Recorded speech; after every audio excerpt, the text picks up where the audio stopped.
jangan terlalu mendewa-dewakan juga gitu ya. Jadi yang kita dewakan itu ya Allah gitu ya, yang memang memberi inspirasi pada Montessori ini gitu ya. Saya pun juga begitu sering kasih tahu ke guru-guru gitu ya, sering kasih tahu ke orang-orang gitu ya. Jadi ke ibu-ibu yang lain gitu ya. Jadi ini yang kita lakukan untuk ikhtiar gitu ya. Sebenarnya yang kita jaga dengan baik adalah anak-anak amanah Allah ini seperti itu. Nah, terus kemudian kalau saya mau memakai metode Montessori, siapa sih Montessori ini gitu ya. Jadi beliau adalah dokter pertama di Italia, dokter perempuan pertama gitu ya. Sebelumnya dokternya semuanya laki-laki gitu ya. Jadi beliau nih yang pertama gitu. Jadi waktu itu saya pernah baca sejarahnya, memang dia salah salah baca nih si panitia penerima penerima mahasiswanya itu dikiranya Mario Montessori gitu ya, pada makanya dia kenapa bisa lulus. Jadi akhirnya dia merupakan dokter pertama gitu ya. Itu nggak lelucon ya, itu beneran terjadi gitu ya. Jadi kemudian akhirnya di tahun 1896 gitu ya, beliau menjadi dokter pertama gitu ya.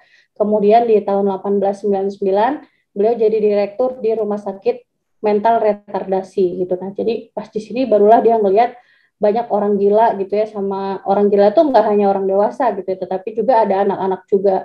Nah, ketika dia melihat kalau orang gila yang dewasa gitu ya, ketika kita diajak bicara gitu ya, biasanya orang gila itu kan tatapannya kosong ya, tatapannya kosong, terus kemudian nggak nyambung gitu ya, yang dengan apa yang kita tanya ke dia. Tapi anak-anak kecil ini berbeda gitu ya, ketika diajak diajak berbicara gitu ya, dia bisa melihat Montessori ini gitu. Nah, dari situ Montessori menyadari bahwa oh, sebenarnya anak-anak ini nggak punya penyakit retardasi mental gitu ya. Sebenarnya mereka hanya kurang stimulasi.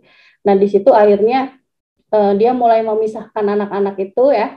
Terus kemudian dimasukkan di dalam sekolahnya dia gitu ya, namanya Casa de Bambini gitu. Jadi kalau sekarang pertanyaannya misalkan kok tega banget ya orang zaman dulu anak kecil udah langsung kalau yang barbar sedikit gitu ya atau hiperaktif sedikit itu langsung dimasukkan ke rumah sakit retardasi mental gitu ya, padahal sebenarnya bukan salah orang zaman dulu juga ya. Kalau sekarang kita informasi udah dari mana-mana gitu ya, sosial media udah luar biasa gitu ya, tapi orang zaman dulu mungkin belum banyak seperti sekarang gitu ya. Jadi betul-betul belum belum banyak informasi gitu ya.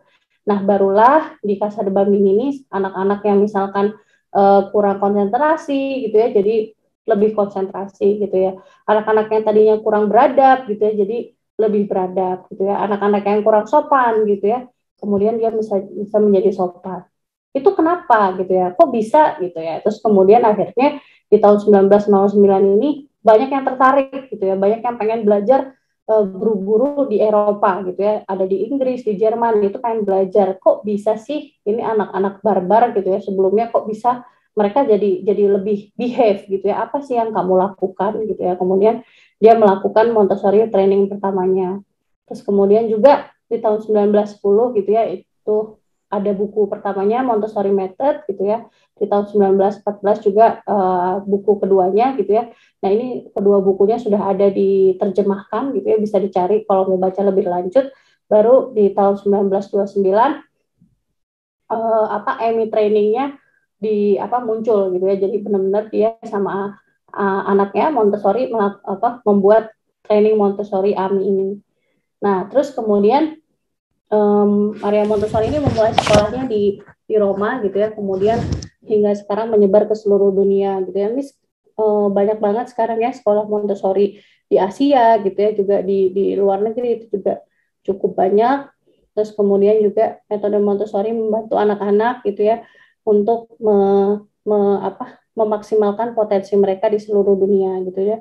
Kenapa sih kok di seluruh dunia gitu ya? Jadi memang metode Montessori memang universal gitu. Jadi misalkan kita mengajarkan matematika dengan sandpaper number dan material-material lain di luar negeri juga sama gitu ya. Dan matematika itu dibutuhkan gitu ya. Kita mengajarkan matematika itu di luar negeri sama di Indonesia juga sama gitu ya. Makanya mungkin Montessori banyak lebih diterima metodenya seperti itu. Terus kemudian pendidikan Montessori itu yang perlu kita ingat ada 4 hal ini gitu ya. Ada children center, ada scientific base, kemudian hands-on learning, dan juga sesuai dengan tahap perkembangan anak-anak.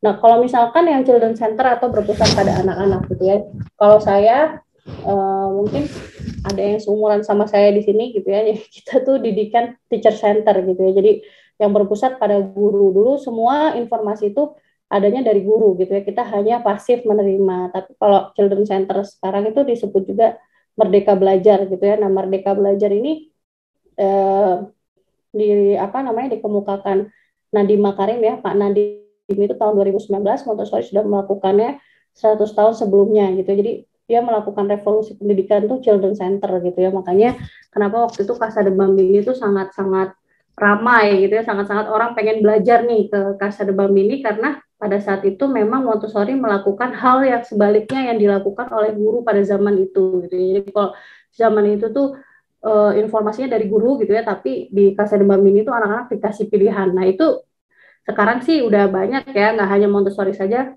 banyak yang melakukan seperti itu. Tapi zaman dulu tuh merupakan sesuatu yang sangat-sangat aneh gitu ya, seperti itu.